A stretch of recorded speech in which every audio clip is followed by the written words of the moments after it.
Nobody in that Washington stadium expected what was coming. Not the fans who had lined up for hours to get inside. Not the commentators calmly setting the scene. Not even Qinwen Zheng standing across the net with an Olympic gold medal to her name and a serve that had already put the entire building on notice. For one full set, everything went exactly the way people predicted. Then, somewhere in the middle of the second set, something shifted. Nothing loud, nothing dramatic, no crowd-igniting winner, no fist-pump moment you'd clip for highlight. Just a quiet decision made under real pressure that turned a routine night for a former world number 4 into one of the most talked-about upsets of the week. This is the story of how Alex Eala beat Qinwen Zheng, not by hitting harder, but by figuring her out while she was still losing. Because here's the thing about upsets like this one. They almost never look like upsets while they're happening. They look like a mismatch, right up until the exact moment they stop looking that way. And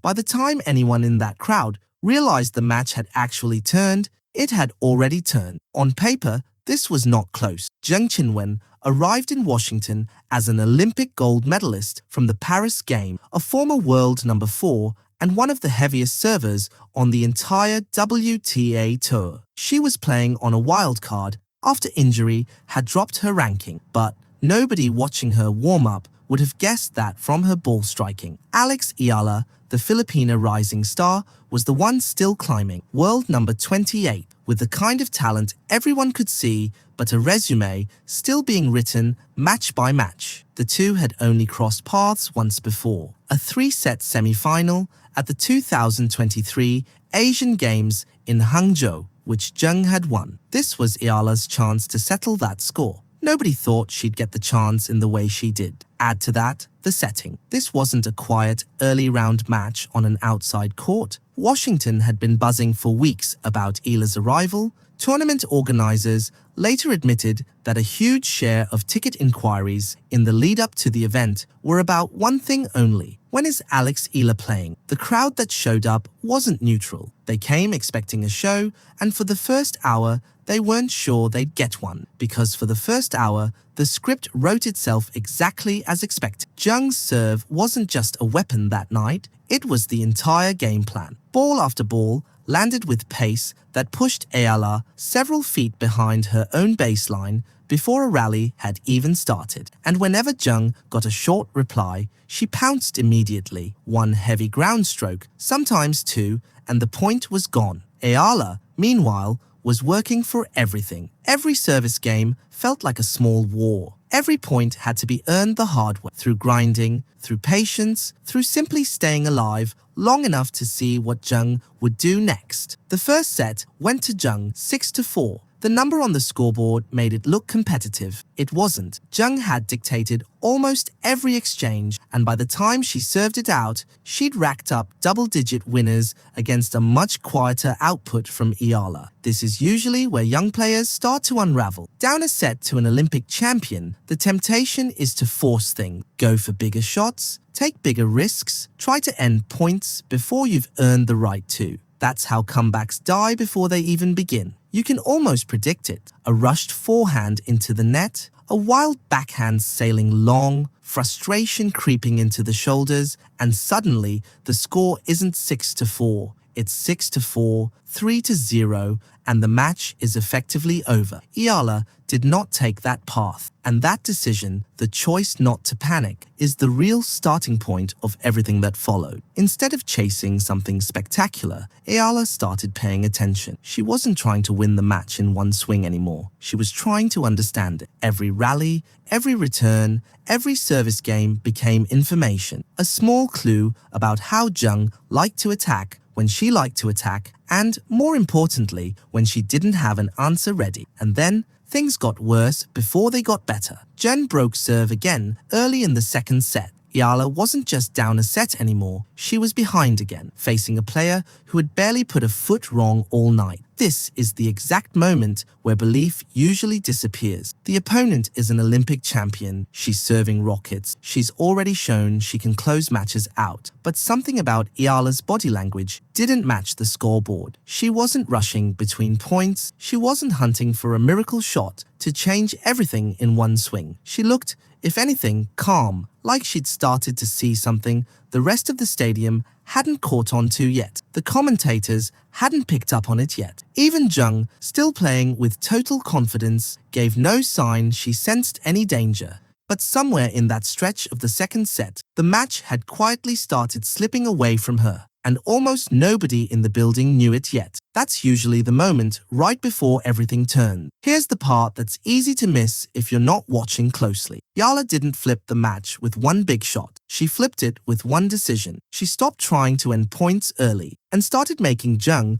play one more ball than she wanted to. Instead of going for risky winners, Eala leaned into depth. She drove her returns deep through the middle of the court, taking away the sharp angles Zheng had been carving up all night. Suddenly, instead of finishing points in 2 or 3 strikes, Zheng had to build them from scratch. That's a small tactical change on paper. At this level, it's the difference between a match slipping away from you and a match slowly turning in your favor. Every extra shot added pressure. Every additional ball forced Zheng to construct a point with patience instead of just teeing off. And patience wasn't the strength she'd built her night around. Little by little, the rallies stretched longer, the points got harder to close, and for the first time since the opening game, momentum stopped flowing in one direction only. There's a version of this match where Eala tries to match Zheng's power directly. Trade, heavy ball for heavy ball, ace for ace, and hope her shots land in more often than her opponent. That version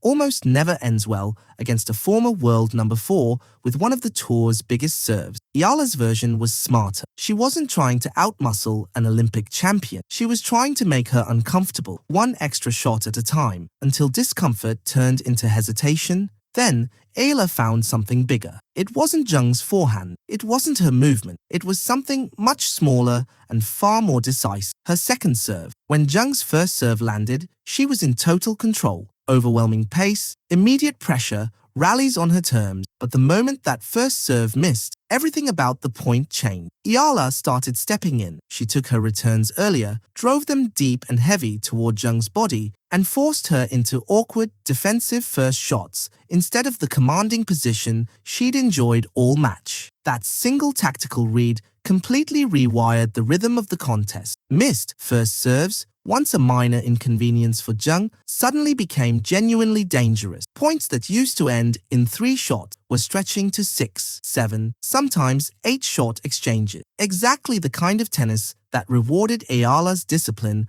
over Zheng's raw power. You could feel the confidence shifting side. The player, who had looked completely relaxed for the better part of an hour, was suddenly hesitating before her second serve, glancing at her box between points, taking longer to reset. None of that shows up on a scoreboard. All of it shows up in how a match actually feels to the players standing on court. And that's the part that makes this comeback different from a lot of others. Eala didn't get lucky with a few loose games from her opponent. She built the conditions for those loose games herself, point by point, until the pressure she'd been creating finally cracked something. Eala clawed back to force a decider. By the time the third set began, the scoreboard looked even. The match did not feel even anymore. This is normally where comebacks stall. A player claws back to level terms, feels the relief of surviving, and unconsciously eases off, just enough for the opponent to find their rhythm again. That single mental lapse has ended more comebacks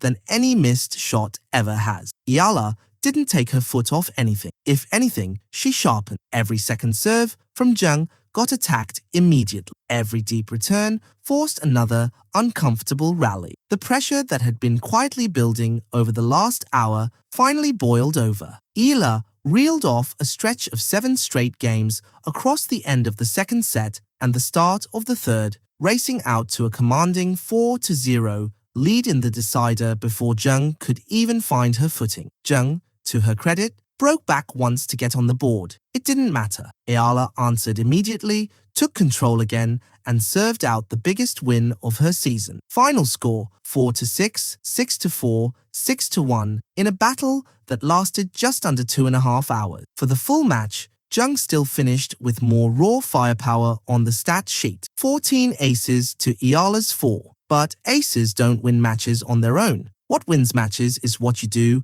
with the other 90% of the points, and by the end, that 90% belonged entirely to Eala. It would be easy to file this away as just another good day for a rising star. That undersells what actually happened. Eala lost the first set. She fell behind again in the second. She spent well over an hour absorbing pressure from a player who had a gold medal and a top 4 ranking to her name. And instead of panicking, forcing errors, or hoping for a lucky bounce, she quietly rebuilt her entire game plan in real time and then executed it under the exact pressure that breaks most players her age. That's a different kind of skill than raw hitting power. Big serves will always exist. Bigger hitters will always show up on tour. But the ability to stay composed, read a match while you're losing it, and adjust with precision instead of panic that travels with a player everywhere. Hard courts, clay, grass, big stadiums, and eventually Grand Slams. Afterward, Paala credited her coach's advice to simply stay in every point, trusting that opportunities would come if she kept competing. Simple advice, but rare to see actually carried out against an opponent with this much firepower. The Filipino crowd that packed the stands all night got their money's worth, cheering louder with every extended rally as the momentum swung fully in Eala's direction. What started as support turned into full-blown belief by the third set. Up next for Eala, defending champion Leylah Fernandez in a second-round matchup that will test whether this comeback was a one-off spark or the start of something bigger. Fernandez has already beaten Eala once this year, which means the Filipina gets an immediate chance to answer a different kind of question, not can you come back from a set down, but can you do it again, against someone who's already solved you once? That's a different puzzle entirely. But if Tuesday night proved anything, it's that Eala doesn't need the match to go her way early to find her way to the finish line late. Because the story of this win was never really about a scoreline. It was about what happens when a young player refuses to let one bad set decide the rest of her night. Qinwen Zheng brought an Olympic gold medal, a former top 4 ranking, and one of the loudest serves in the sport. None of it was enough, because Eala never tried to beat those things directly. She simply made them irrelevant, one extra ball at a time. Bigger serves will keep showing up on tour, so will bigger hitters, bigger reputations, bigger occasions. What won't change is whether a player can stay calm long enough to read the match in front of her and adjust before it's too late. That skill doesn't show up in a highlight reel, it shows up in results like this one. So no, this wasn't just another first-round upset in Washington. It was proof of something that matters a lot more than one result. Eala didn't just survive an Olympic champion's best tennis that night. She solved it, and everyone left the stadium knowing it.